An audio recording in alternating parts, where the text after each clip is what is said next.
प्यारे दर्शकों नमस्कार। तारीख है आज 20 अप्रैल 2026, दिन सोमवार, हिंदी तिथि वैशाख माह शुक्ल पक्ष चतुर्थी। आइए नजर डालते हैं हमारे प्यारे राज्य उत्तराखंड की तमाम बड़ी खबरों पर। वीडियो शुरू करने से पहले कमेंट बॉक्स में जय हिंद लिखकर हमें सपोर्ट करें।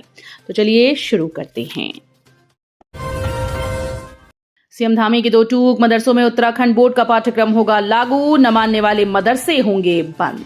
अखंड परमधाम में युग पुरुष स्वामी परमानंद महाराज के 71वें संन्यास जयंती समारोह में पहुंचे सीएम धामी ने कहा कि हमने मदरसा बोर्ड भंग करने का निर्णय लिया है। उत्तराखंड में अब मदरसा बोर्ड का पाठ्यक्रम नहीं चलेगा।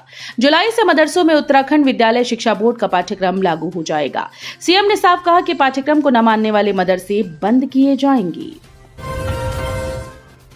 बागेश्वर जिले में भूकंप के झटकों से सहमे लोग, 1 घंटे में 3 बार डोली धरती। बागेश्वर जिले में भूकंप के झटके महसूस किए गए। 1 घंटे के भीतर धरती 3 बार कांपने से लोग सहम गए और सुरक्षित स्थानों की ओर दौड़ पड़े। नेशनल सेंटर फॉर सिस्मोलॉजी के अनुसार भूकंप का सिलसिला सुबह 10:30 बजे शुरू हुआ और 11:31 तक जारी रहा।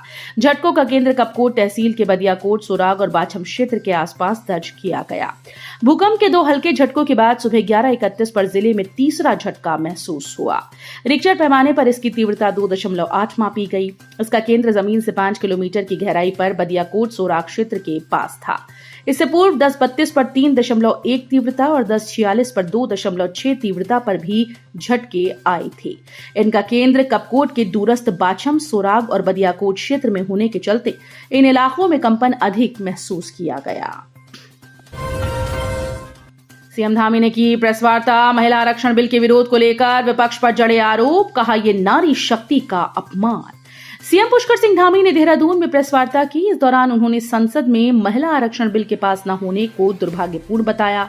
इस दौरान उन्होंने विपक्ष पर कई गंभीर आरोप लगाए।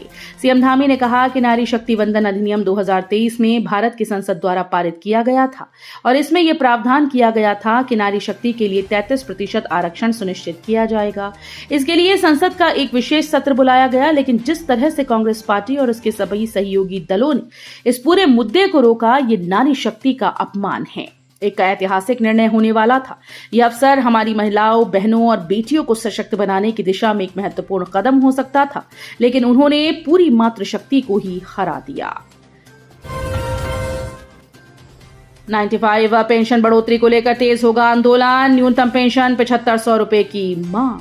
ईपीएफ 95 राष्ट्रीय संघर्ष समिति उत्तराखंड इकाई की बैठक में न्यूनतम पेंशन 7500 रुपए प्लस महंगाई भत्ते की मांग को लेकर आंदोलन तेज करने का निर्णय लिया गया। बैठक में राष्ट्रीय स्तर पर चल रहे आंदोलन की समीक्षा करते हुए पदाधिकारियों ने सरकार पर सामाजिक सुरक्षा देने में विफल रहने का आरोप लगाया। संघर्ष समिति के उत्तर भारत समन्वयक सुरेश डंगवाल ने जानकारी दी कि केंद्रीय वित्त मंत्री के साथ हुई वार्ता में यह स्पष्ट किया गया कि श्रम मंत्रालय से प्रस्ताव आने के बाद ही न्यूनतम पेंशन पर निर्णय लिया जाएगा। उत्तराखंड 10वीं 12वीं रिजल्ट जल्द होगा जारी। रोल नंबर से डाउनलोड कर पाएंगे मार्कशीट। उत्तराखंड बोर्ड से 10वीं और 12वीं बोर्ड परीक्षाओं में भाग लेने वाले लाखों स्टूडेंट्स को रिजल्ट जारी होने का इंतजार है, जो कभी भी खत्म हो सकता है। मीडिया रिपोर्ट्स के मुताबिक उत्तराखंड विद्यालयी शिक्षा परिषद की ओर से हाई स्कूल व इंटरमीडिएट जल्द ही जारी कर दिया जाएगा। नतीजों की घोषणा ऑनलाइन माध्यम से यूबीएसई की ऑफिशियल वेबसाइट ubse.uk.gov.in पर की जाएगी, जहां से स्टूडेंट्स रोल नंबर दर्ज करके रिजल्ट चेक करने के साथ ही मार्कशीट भी डाउनलोड कर सकेंगे। गर्मी का पारा चढ़ने से उत्तराखंड में धधकने लगे जंगल, वन संपदा का भारी नुकसान। गर्मी का पारा चढ़ने के साथ ही पहाड़ में जंगल धधकने लगे। द्वारिखाल व एकेश्वर क्षेत्र के आसपास जंगलों में आग लगी हुई थी। 2 दिन पूर्व एकेश्वर में आग पब्लिक इंटर कॉलेज सुररेक तक पहुंच गई। वहीं कोटद्वार क्षेत्र में भी सीमा पर स्थित बिजनौर वन प्रभाग क्षेत्र के जंगलों में आग लगने की घटना बढ़ गई। आग के कारण सैकड़ों हेक्टेयर में फैली वन संपदा जलकर खाक हो गई। देहरादून में डीएसी के फेर में फंसी रसोई गैस, मोबाइल और एजेंसी के बीच झूल रहे उपभोक्ता। गैस की परेशानी अभी खत्म नहीं हुई कि नई तकनीकी मुसीबत से उपभोक्ताओं को जूझना पड़ रहा है।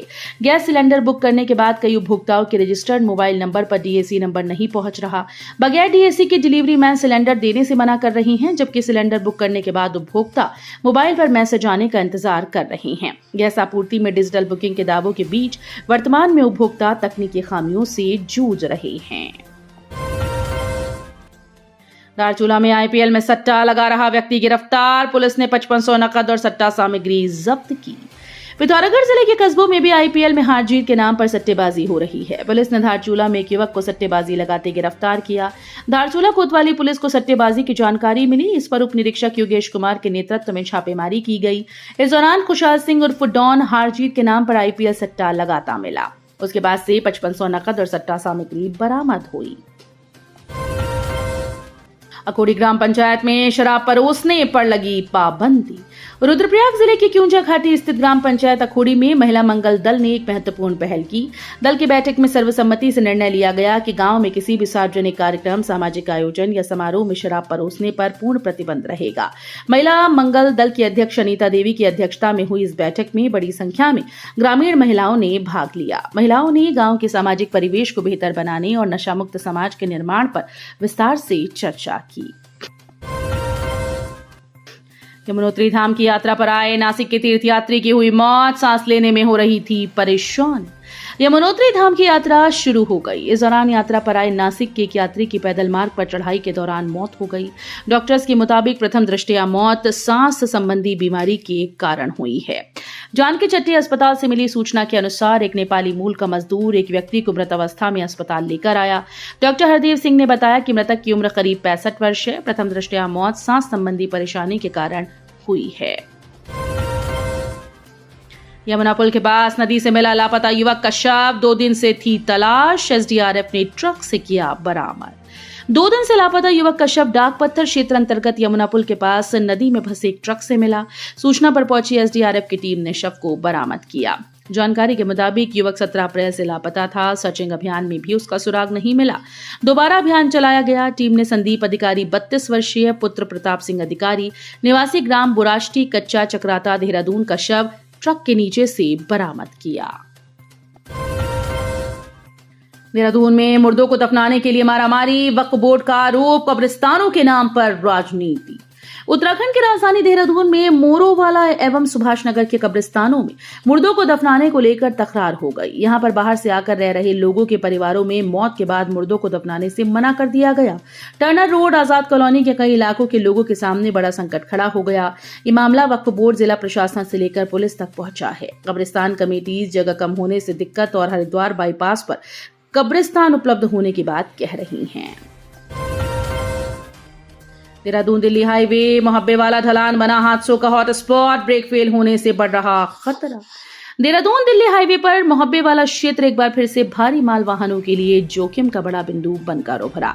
दिल्ली, हरियाणा, पंजाब, राजस्थान की ओर से माल लेकर आने वाले ट्रक और ट्रॉले देहरादून सीमा में प्रवेश करते ही यहां की तीव्र ढलान पर अनियंत्रित होकर दुर्घटनाग्रस्त हो रहे हैं। पिछले कुछ समय में एक ही स्थान पर लगातार हुई कई दुर्घटनाओं में एक समान तथ्य सामने आया, वाहनों के ब्रेक फेल होना। यातायात से जुड़े अधिकारियों और वाहन चालकों के अनुसार लंबी दूरी व मोहंड की लंबी चढ़ाई पार करने के बाद जैसे ही भारी वाहन मोहब्बेवाला के ढलान पर उतरते हैं, चालक अक्सर वाहन की गति नियंत्रित करने के लिए लगातार ब्रेक का प्रयोग करते हैं। ऋषिकेश कर्णप्रयाग रेल परियोजना में बैलास्टलेस तकनीक से बिछेगा रेलवे ट्रैक, निर्माण में आई तेजी। महत्वाकांक्षी ऋषिकेश कर्णप्रयाग रेल परियोजना ने अब रफ्तार पकड़ ली। रेल परियोजना में आधुनिक बैलास्टलेस तकनीक से ट्रैक बिछाने का कार्य शुरू होने के साथ ही निर्माण में तेजी आई। ऋषिकेश से लेकर कर्णप्रयाग तक पूरे 126 किलोमीटर ट्रैक पर इसी तकनीक का उपयोग किया जाएगा। बेहतरीन इंजीनियरिंग का उदाहरण बन रही ऋषिकेश कर्णप्रयाग रेल परियोजना में अब अत्याधुनिक तकनीक का इस्तेमाल शुरू हो गया है। पूर्व में इस परियोजना के तहत सुरंग निर्माण के लिए टनल बोरिंग मशीन का प्रयोग किया गया था। तो ये थी उत्तराखंड की बड़ी खबरें। हम मिलेंगे अगले बुलेटिन में, तब तक के लिए धन्यवाद।